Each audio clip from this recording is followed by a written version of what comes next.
ৰাম পৰম ঈশ্বৰ দেৱ কৃষ্ণ কন পাবেলা তপ জপ জাগ যুৱ দানে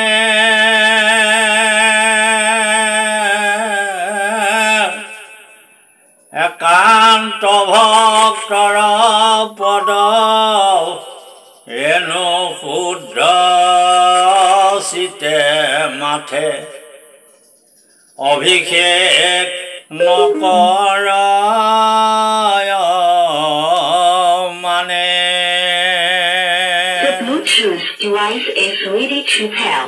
এই গোসাঁই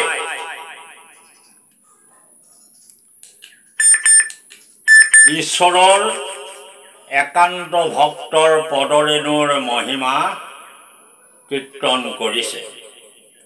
পৰমেশ্বৰক পাবৰ কাৰণে জীৱই বৈদিক প্ৰথামতে নানা তপ জপ যাগ যজ্ঞ দান আদি কৰ্ম কঠোৰভাৱে পালন কৰে। বেদবিহিত এই ধৰ্মানুষ্ঠানসমূহ অতি ছিদ্ৰশূন্যভাৱে সম্পাদন কৰি কৃষ্ণক শুদ্ধভাৱে অৰ্পণ কৰিলেহে কিছু ফল প্ৰাপ্তি হয়। কিন্তু এই ঘোৰ কলিযুগত সমস্ত দ্ৰব্য জল ফল দেহ মন বায়ু আকাশ দোষযুক্ত, কিয়নো সকলোৰে ওপৰত কলিৰ প্ৰভাৱ বিস্তাৰিত হৈছে। ৰাম দূষিত কৰিলে কলি কাহাৰ পবিত্ৰ নোহে দ্ৰব্য দেশ তনু মন প্ৰাণ ভাগৱতত উল্লেখ কৰিছে। এতেকে এই যুগত ছিদ্ৰশূন্যভাৱে যাগ যজ্ঞাদিৰ অনুষ্ঠানসমূহ সম্পাদন কৰাটো মুঠেই সম্ভৱপৰ নহয়। কিন্তু ভগৱন্ত পুৰুষে তেওঁৰ ভকতৰ মহিমা প্ৰকাশ কৰিবলৈ ভকতৰ পদৰেণু শুদ্ধচিতে মাথাত অভিষেক কৰিলেহে তেওঁ সহজেই বৈশ্য হয় বুলি কৈছে। ভকতৰ পদৰেণু কিমান পবিত্ৰ সেই কথা উল্লেখিত পদসমূহে প্ৰমাণ কৰিছে।